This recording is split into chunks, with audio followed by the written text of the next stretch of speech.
Let's perfect the skill of identifying the subnet that a given IP address is on. This time we're given the address 24.194.3412/10.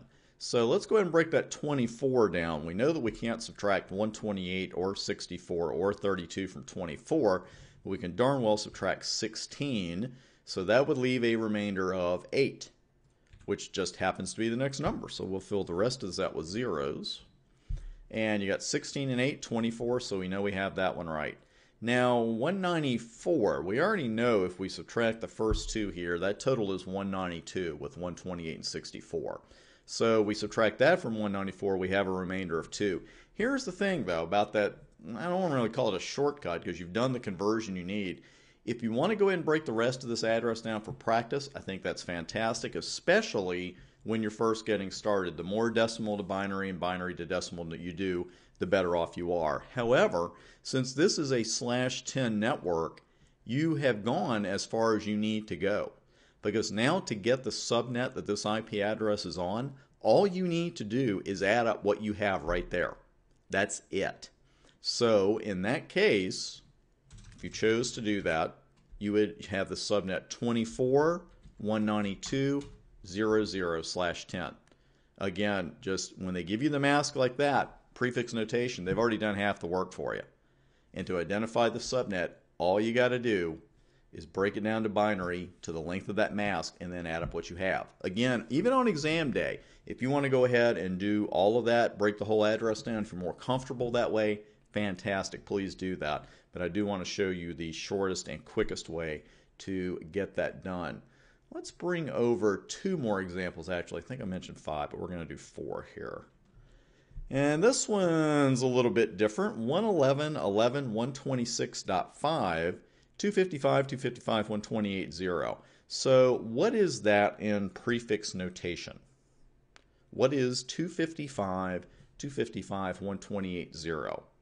It is 17. The first octet is all ones. The second octet is all ones. That's 16 right there. And then 128 is, of course, your first value in the very next octet, the third one. So that is 1 bit. So you have a total of 17 bits. So this is a /17. So if we wanted to, we could just convert the first 17 bits of this address, 111.11.126.5, and then add up what we have, and that's our subnet. So let's go ahead and do that. We can't subtract 128 from 111, but we can do 64, right? And that would leave us 47, I believe. Then minus 32 from that would be 15. We can't subtract 16 from 15, but the 8, 4, 2, and 1 bits add up to 15. So let's check my math right there. 64, that's 96 right there. That's 104, 108, 110, 111. So there's your conversion for the first octet. 11, we can knock a whole lot of candidates out there. 128, 64, 32, 16, they're all going to be zeros. So we have 11 left right now. 11 minus 8 leaves us 3. So there you go. You've got the 8, 2, 1 bit set. That's a total of 11 in your gold. Now, 126, we can't subtract 128 from 126. We come close, but we can't do it. So that's a 0. Right there, you've broken down the first 17 bits of this address. That's all you need. To get the subnet that this IP address is on, just add up what you have right there. You don't even have to go any further. So, what would that be? We know the first 2 octets would be the same, really, 111 and 11, and the rest of it is just zeros. So your mask, your mask of course remains the same. Your subnet that this IP address is on is 111.11.0.0, 255, 255, 128.0, or /17, just depending on how they want to give it to you.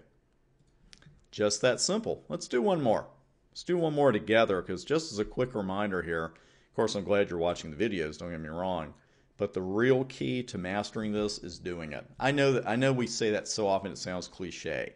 Sometimes you just can't get hands-on with what you need to get hands-on with, and that's true of the CCNA. It's true of certainly more advanced studies. Maybe one thing you can't work with hands-on, but with this, With numbers, I mean, all you need is something to write with and something to write on.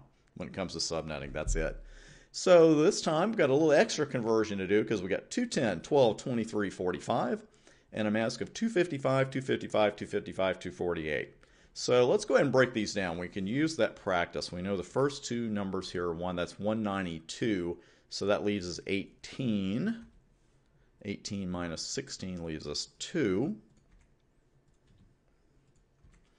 So we've got 192 plus 18 with those two numbers, and that gives us 210. So we have 12. Can't subtract 128, 64, 32, or 16 from those, but 8 and 4 is 12. And see, with practice, you're already seeing it probably differently than you were before. Because before, you're like, okay, I got to break down every number. You'll be able to look at 12 and say, okay, I know that's 0, 0, 0. I know that's the 8 and the 4 bits. So that's 0, 0, 0, 0, 1, 1, 0, 0. It comes with practice. 23 is going to be 0, 0, 0. We can subtract 16 from 23. That leaves us 7. And we know that 4 and 2 and 1 is 7. No, never mind. I was singing Beastie Boys there, but I can't afford the royalties. So let's see. So we got 24 bits. What is this mask in prefix notation? What is 248? That's 8 bits, 8 bits, 8 bits, 5 bits, right? Is that right? So that's 29. So we have to break down almost the entire address. 45, let's go ahead and break the whole thing down. Would be 0, 0. You can subtract 32 from 45. That gives us a remainder of 13. 0 for the 16, then 8, 4, a 0 for the 2, and a 1 for the 1. So that would give us 32 plus 8 is 40, plus 4 is 44, plus 1 is 45. So to get the subnet, what we need to do is add up the first 29 bits of this particular address. So we know it's all 3 of these rows, and then the first 5 right here, because that's your 248 mask. So that would be what? Actually, just changing the last one. 1, 2, 3, 4, 5. Looks like 40 to me. Is that what you got? Because I could be wrong. Yep, that's it. 210, 12, 23, and then 40 right there, because it's going to be the first 29 bits. That's a /29 mask. And I know some of you are breathing a big sigh of relief. It's like, wow, this wasn't hard as I thought it was. There's nothing really complicated about finding this, using this particular operation. And you're going to find it's the same with the rest of the way. None of this is complicated.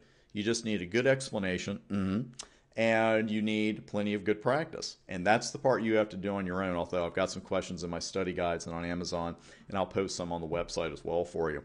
But that's really it for this particular section. So now we're really going to take all these skills we've used, the fundamental skills, and I'm going to show you how to determine the range of valid addresses for a subnet.